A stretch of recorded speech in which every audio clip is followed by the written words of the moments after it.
manda pra gente aqui no WhatsApp da TV Arapuã sua pergunta, tá bom? Fique à vontade. Tudo bom, doutor Felipe? Seja bem-vindo. Bom dia, Maria. Muito obrigado pelo convite novamente. E estou aqui à disposição para falar sobre o colesterol alto hoje no Saúde e Você, né? No Manhã da Gente. Manhã da Gente, desculpa. Manhã da Gente. Troca tudo, né, gente? É tudo da casa, não se preocupa. Mas vamos lá. O que é que contribui para o desenvolvimento do colesterol, doutor Felipe? Vamos lá. O colesterol, o principal fator de risco dele é o LDL. É uma molécula que a gente chama de baixa densidade, que ela provoca, quando entra dentro do vaso, uma oxidação dela e aumenta o risco de formar placa de gordura. E essa placa de gordura, o risco é provocar um infarto e um AVC. A gente tem basicamente 4 tipos de gordura. Tem a gordura trans, tem a gordura saturada, a gordura monoinsaturada e a gordura poliinsaturada.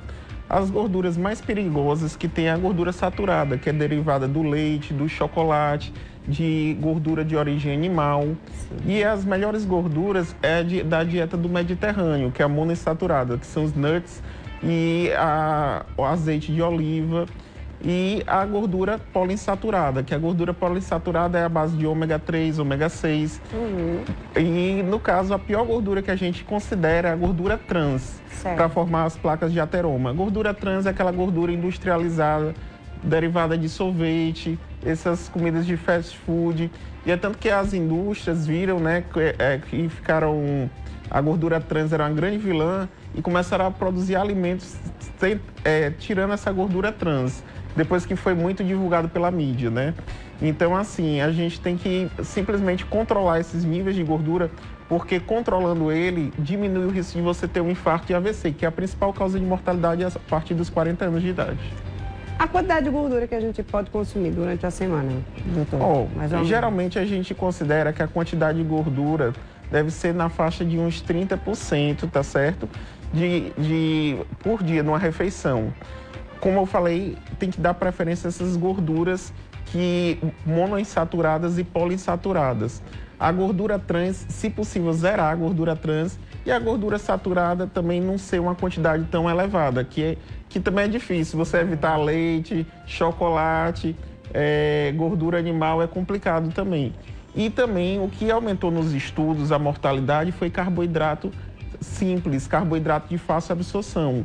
O carboidrato complexo, eu sempre dou preferência aos meus pacientes, principalmente aos diabéticos, por exemplo, 2 rodelas de inhame, batata doce, que são carboidratos que são difíceis de absorção. Porque carboidrato em excesso, o organismo entende. Eu não vou perder aquele açúcar todo que ele está me dando. E o organismo adora açúcar, principalmente o cérebro. Nosso cérebro adora. Por isso que muita gente, quando come chocolate, adora chocolate, e não sacia. Você nota que quanto mais come doce, mais quer comer. Então, sendo que o organismo entende o seguinte, eu tô com uma bomba de carboidrato que ele tá me dando. Eu não vou perder esse carboidrato todo. O que é que eu vou fazer? Eu vou armazenar na forma de gordura para posteriormente eu poder utilizar caso eu precise. Aí começa o acúmulo da gordura visceral, aquela gordura abdominal que ninguém gosta, e esteticamente não fica tão bonito, além de aumentar o risco de infarto e de AVC. E isso tudo, o colesterol alto, com pressão alta, com a obesidade, com diabetes, forma o que a gente chama de síndrome metabólica. E essa síndrome aumenta o risco de você ter infarto e AVC, que é a principal causa de morte, como eu falei. Existe assim uma faixa etária, né, para que surja a doença com mais frequência? A faixa etária a gente vê que está cada vez mais reduzindo. Um grande exemplo é o que está acontecendo com diabetes tipo 2. Antigamente a gente dizia assim, criança que tem diabetes é o diabetes tipo 1. Simplesmente a gente já bate o martelo na insulina, sendo que hoje o que é que a gente está vendo? Que cada vez mais a faixa etária infantil e os adultos, com essa questão do fast food, essa comida industrializada, as crianças estão tendo mais diabetes tipo 2. O diabetes tipo 2 está mais prevalente do que o tipo 1. Então, assim, cada vez mais você vê crianças mais gordinhas, e uma criança gordinha tem tendência a ser um adulto obeso e ter também diabetes e hipertensão no futuro também. É verdade, viu? Hábitos que a gente pode estar evitando. Em primeiro lugar, como eu falei, preferir as gorduras monoinsaturadas, os nuts, a questão do azeite de oliva, ômega 3, ômega 6, fibra, tá certo? Que você pode se alimentar, verdura à vontade, que eu sempre falo para os pacientes diabéticos, apesar que eles odiarem a verdura. É verdade, viu? E você também pode fazer atividade física. E além disso, a gente tem o tratamento medicamentoso. Quando tudo isso falha, a gente tem medicações que ajudam ao controle do colesterol. Porque se eu deixo o colesterol alterado, esse LDL, ele vai provocar a oxidação dele e formar, primeiro, a gente chama estrias de gordura, que tem principalmente na criança. Só para você ter ideia, a partir dos 12 anos, já começa a formar estrias de gordura nas artérias, e essas estrias podem evoluir para uma placa, que é as placas de gordura, e essa placa pode formar um trombo, causando um infarto ou causando um AVC. Então, assim, é fundamental. Eu sempre falei, assim, eu acho que o segredo é a dieta desde a infância. Se você quer uma longevidade maior, você tem que combater desde a infância para você ter adultos saudáveis e persistir para diminuir esse risco de infarto e de AVC. É verdade. Agora, uma pessoa, ela pode ser, tipo, ter uma hereditariedade. Ela pode Com certeza. Pegar de pai para filho. Com certeza. Ser uma coisa genética. Eu tenho pacientes que são dois tipos de paciente. A gente chama. Tem um paciente magro que tem um colesterol altíssimo e que você vai conversar com ele, o pai dele, ele tem colesterol alto, a mãe dele tem colesterol alto, e tem o que a gente chama também os gordinhos metabolicamente saudáveis. Tem vários pacientes meus que dizem assim: doutor, sou muito feliz com o meu corpo, e você vai ver, meus exames dão todos normais. E é verdade, tem vários pacientes que são obesos e todos os exames deles são normais. Porque às vezes a gente espera, o paciente é obeso e vai ter os exames alterados. Sendo que vocês têm que se lembrar o seguinte: a gente trabalha tudo com estatística. Medicina não é só uma ciência humana, é uma ciência também matemática, porque a gente se baseia em estudos e a gente vê que a grande porcentagem dos pacientes que são obesos tem uma tendência de não ser metabolicamente saudáveis. É uma pequena parte dos indivíduos obesos que tem todos os exames bonitinhos, a glicose, o colesterol, a pressão. A maioria dos pacientes obesos estão associados a diabetes, a pressão alta, colesterol alto, e isso tudo leva a essa síndrome metabólica que aumenta o risco de infarto e de AVC. E o que é que o colesterol alto pode causar no corpo, doutor? Basicamente, foi até interessante quando você falou dos sintomas. Geralmente o indivíduo ele não sente nada. Você não está sentindo nada. Aí quando você vai no consultório dosar o seu colesterol, e aí ele está elevado. A gente quer uma meta, geralmente num indivíduo saudável, um LDL abaixo de 130. Quando é um indivíduo diabético, eu boto uma meta para ele mais baixa ainda de LDL, para reduzir o risco cardiovascular, um LDL abaixo de 70. Quando o paciente ele já tem uma estenose de carótida, ele faz um Doppler de carótida e vê que já está obstruído com placa de ateroma, ele já infartou, ele já teve um AVC, ou seja, ele é um paciente que ele já teve o evento cardiovascular, aí a gente tem que fazer uma prevenção mais rigorosa, deixar um LDL abaixo de 50. Então, a gente tem que ver que é uma coisa interessante, que LDL, uma coisa é um LDL de 130 no indivíduo que você vai ver até o valor de referência lá do laboratório. Está normal.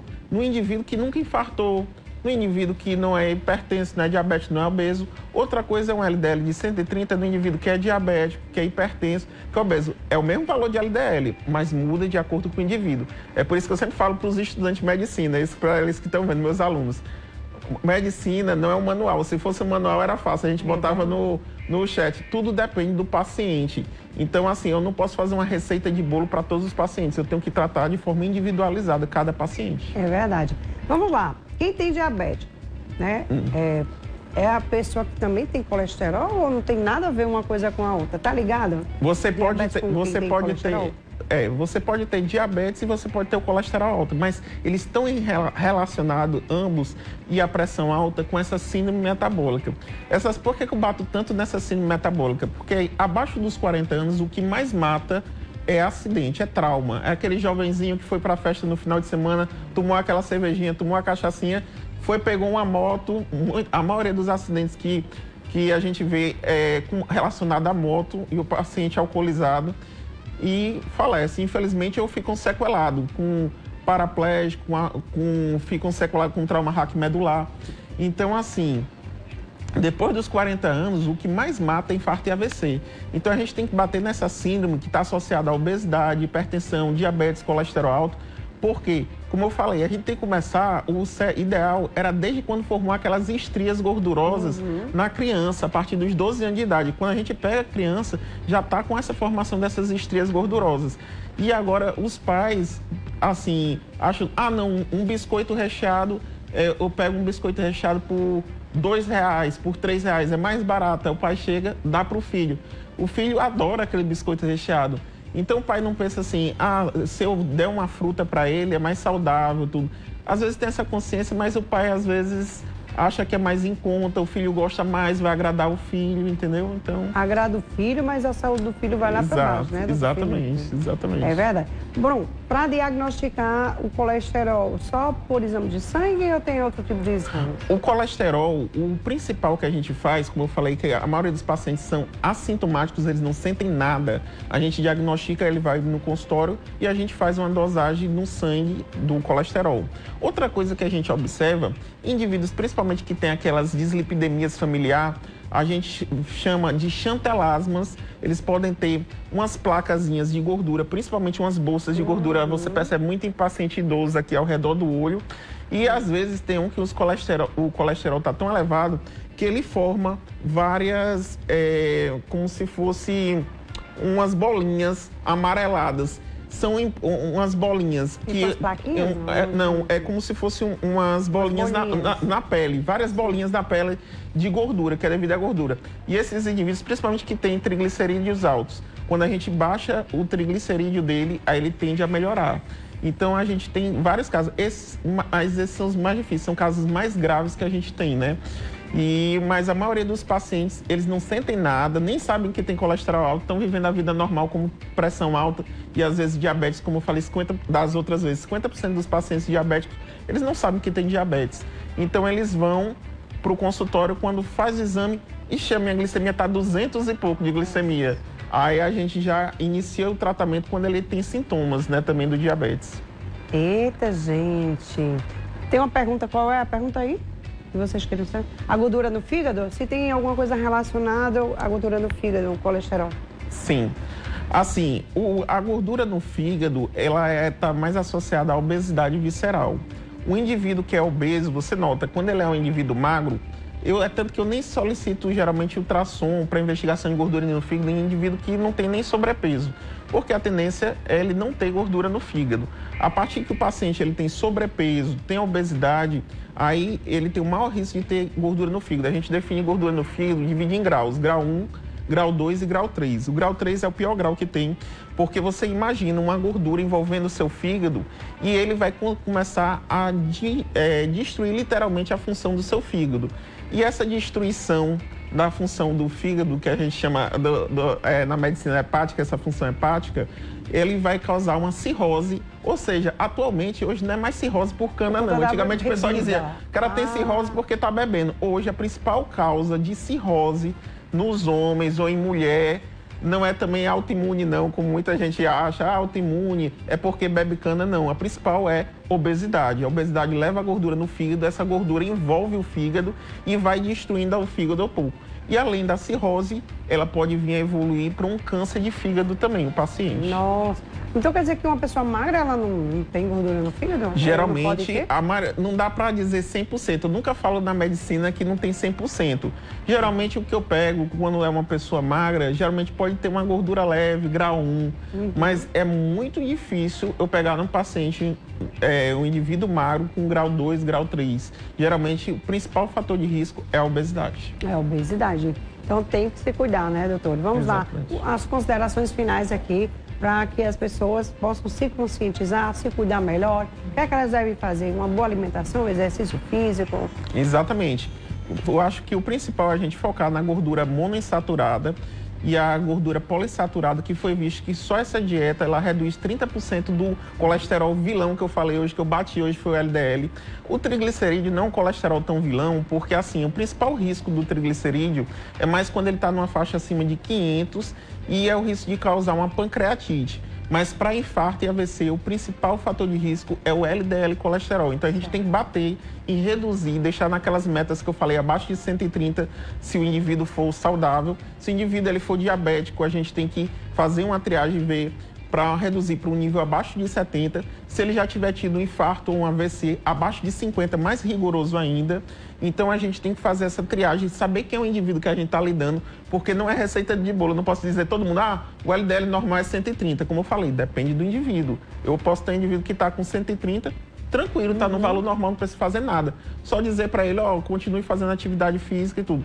Tem indivíduo que é obeso, que é hipertenso, diabético, que eu tenho que baixar esse LDL e que eu sei que só a dieta do Mediterrâneo, que é essa que eu falei de poliinsaturada ou monoinsaturada, não vai resolver. Aí eu tenho medicações que são estatinas, e a ezetimiba, inibidor da PCSK9, e tem outras 2 drogas que foram lançadas recentes, que a gente usa para aquele colesterol familiar, que é mais difícil resistência. Eu não vou citar porque aí não vai alongar o programa e não vai acrescentar tanto para a população.